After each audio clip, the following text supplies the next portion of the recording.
இன்று 11ஆம் நாள் தாயார் ஒவ்வொரு தோழியை எழுப்பி கொண்டு வருகின்றாள். இந்த தோழியை நேற்று எழுப்பிய தோழி, நீ மட்டும் சொர்க்கம் போக வேண்டும் என்று கண்ணனை மனதிலே நினைத்துக் கொண்டு உறங்குகின்றாளே, இன்னும் எழுந்து வரவில்லை என்று அடைகின்றாள். அவள் எதுவும் பேசுவதில்லை. இன்னொரு தோழி எழுப்பும் போது அவளை என்னை என்று அந்த செல்வ வளம் பொழிக்கும் மாயப்பாடியிலே அவர்களுக்கு கறவைகள் தான் முக்கியமான ஒன்று. அந்த கறவைகள் கொண்டுதான் அவர்கள் பால் கறந்து அதிலிருந்து அதை விற்று அவற்றுள்ள பணம் கிடைக்கும் அவர்களுக்கு. அப்படிப்பட்ட அவர்கள் அந்த கற்று கறவை பணங்கள் பல கறந்து செற்றார் தேடடைய சென்று சரி செய்யும் குற்றம் ஒன்று இல்லாத கோவரத்தம் பொற்பொடியே குற்ற அறவர்கள் புனமையிலே போதரான் சுற்றத்து தோழிமார் எல்லாரும் வந்து முற்றம் போகும் முகில்வண்ணன் ஏற்பாட சிற்றாதே பேசாதே செல்வம் பெண்டாட்டி நீ ஏற்ற குரங்கும் பொருளேனோர் என்பாவார் என்று இந்த தோழி அழைக்கின்றார். அப்படி செல்வம் மிகுந்த குலத்திலே பிறந்த பெண்ணே, நீ எழுந்து வந்து எங்களோடு கண்ணனுக்கு நீயும் தொண்டு செய்கின்றவார் இந்த தாயார் நமக்கு இப்பாத்திரத்தை உணர்த்துகின்றாள்.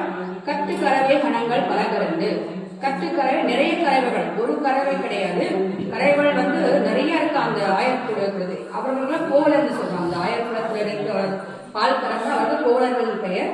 அந்த கோவலர்கள் என்ன செய்வாங்களாம், ஒரு பசு கறந்துன்னா ரொம்ப கஷ்டம். பசு கறந்து ஒரு மாடு கறந்து கஷ்டம் சொல்லுவோம். அங்க வந்து நிறைய கறவை இருக்கான்.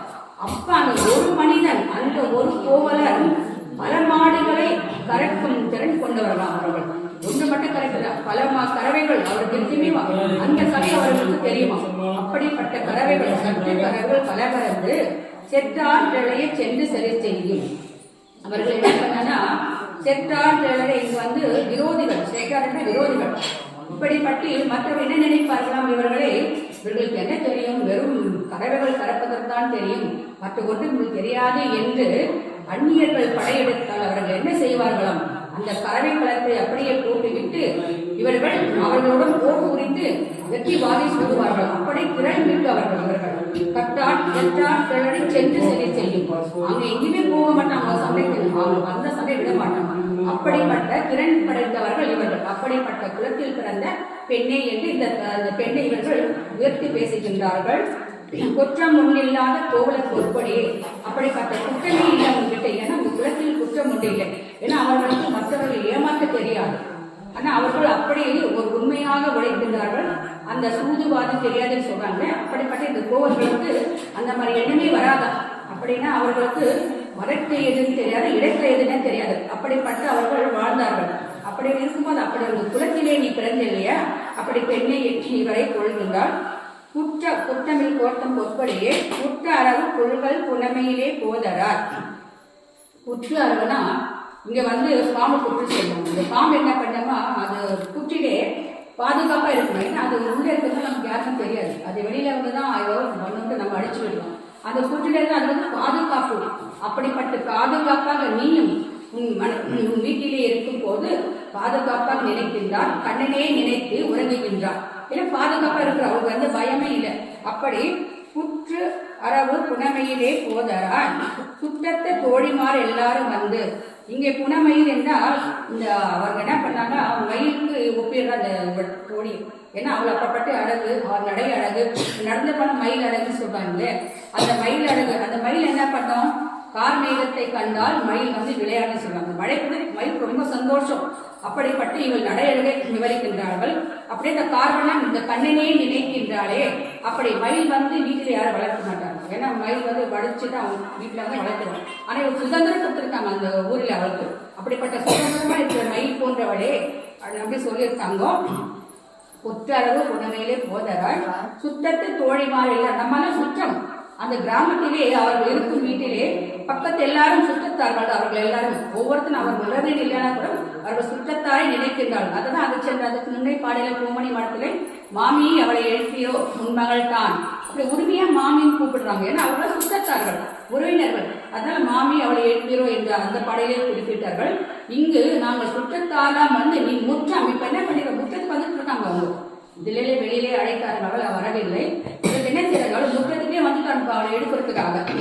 முற்றம் வந்து நீ முகில் வண்ணன் கேட்பாடு. எதுக்காக வந்தோம், முகில் வண்ணன் அந்த கார்மேல் வண்ணன், கண்ணன் நிறம் கார்மேல் நிறம் சொல்லுவாங்க. அந்த கார்மேகன் மன்னனை நாங்கள் எல்லாம் பாட வந்திருக்கோம். நீ மட்டும் உறவு சிற்றாதே பேசாதே. சிற்றாதே பேசாதன் நீ மட்டும் வாய் பேசாத உறங்கிக்கிறாயே, அப்புறம் என்ன எண்ணம் உனக்கு? ஓ கண்ணிலே நான் நடந்து விட்டேன் என்று உனக்கு என்னமா அப்படின்னு ஒரு கேள்வி கேட்கிறாங்க உங்களுக்கு.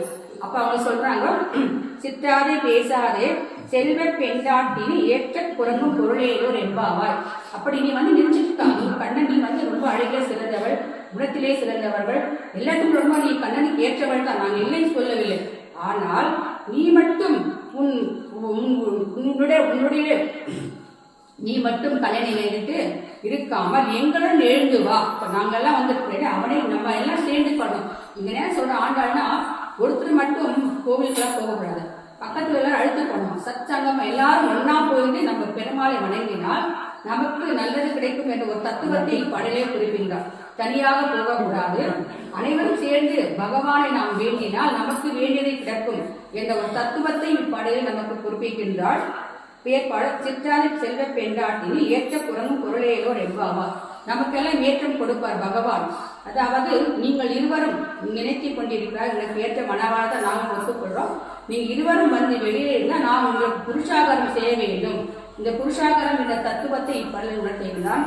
சென்ற பாடலிலே கர்மயோகம் பக்தி ஞானம் அப்படின்னு போன பார்த்து சொன்னாவும். கர்மம் செஞ்சாக்கா அதான் கடமை சொல்றேன். இந்த பாசுரத்துல முதல் கடமை நமக்கு என்ன செய்யணும், நம்ம பகவான் எது கடமைருக்காங்க பூமியிலே நம்ம கடமை செய்ய வேண்டும். அந்த கடமை செய்யும் போது நமக்கு கர்மம் ஏற்படுகின்றது. அந்த கடமையின் பயனால் அந்த கடமைகளை நாம நீக்க வேண்டும். அப்புறம் பின் பக்தி செய்ய வேண்டும். எப்படி? ஞானத்தினால் ஞானம் கொண்டு பக்தி செய்ய வேண்டும். இந்த கர்மயோகம் பக்தி யோகம் ஞான யோகம் இந்த மூன்றையும் பாடலில் கொடுத்து இப்பாடல புருஷாகர தத்துவத்தை நமக்கு விளக்குகின்றான். எப்படின்னா இந்த மக்கள் கடமை சொல்றாங்க, இந்த பாம்பு என்னன்னா குற்றங்களும், இந்த பக்தி பாம்பு, மயில் ஆத்மா, முகில் பகவான். இந்த ஆத்மா நம்ம ஆத்மா குற்றங்கள் நிறைந்த ஆத்மா. இந்த குற்றங்கள் நீக்கி அந்த பகவானை நாம் நினைந்தால் நமக்கு அந்த குற்றங்கள் அஞ்சி நம் பகவான் நமக்கு ஈடுபேடு கிடைக்கும் என்ற தத்துவத்தை நமக்கு இப்பாடல் உணர்த்துகின்றால். மேலும் இந்த பாடல் பூதத்தாய்கள் குறித்து பாடுகிறார். அவர் எடுப்பதாக தாயர்கள் வலியுறுத்துகின்றார். முதல் 3 ஆழ்வார்கள் 3 பேர், பேயாழ்வார், பொய்கையாளர், பூதத்தார். அந்த பூதத்தார்கள் 3 பேரும் கர்ப்பவாசம் இல்லாத பிறந்தவர்கள். இவங்க மனிதர்களுக்கு பிறக்கவில்லை. இவர்களெல்லாம் இந்த பூதத்தார் திருக்கடமலையிலே பிறந்தவர். அந்த கிணற்றிலே மாதவி பூவா அவதரித்தவர், அதாவது பௌமேதர் கதாம்சமாக பிறந்தவர். அதனால் இவர்கள் குற்றமற்றவர்கள். இந்த 3 பேரும் கர்ப்பாஸ் இல்லாத குற்றமற்ற இருப்பதனாலே அவர்களை இப்பாடலை தாயார் நமக்கு உணர்த்துகிறார். அதாவது பொற்படியே என்று இந்த ஆழ்வாரை இங்கே கொடுக்கின்றார். இப்படிப்பட்ட நல்ல அரிய கருத்துக்கள் ஒவ்வொரு நமக்கு ஆண்டால் தெரிவித்துக் கொண்டால் இப்படிப்பட்ட அரிய கருத்து நாமும் நித்தமும் இந்த 30 நாளும் செய்வித்தால் பகவான் நமக்கு அருள் புரிவார் என்று நம்பெருமாளை விளங்கி நோயற்றவன் குறைத்து செல்வாழ் எல்லாம் ஸ்ரீ நம்பெருமாளை பிரார்த்திக்கின்ற ஸ்ரீ ஆண்டாள் திருநெல்வேலி சரணம்.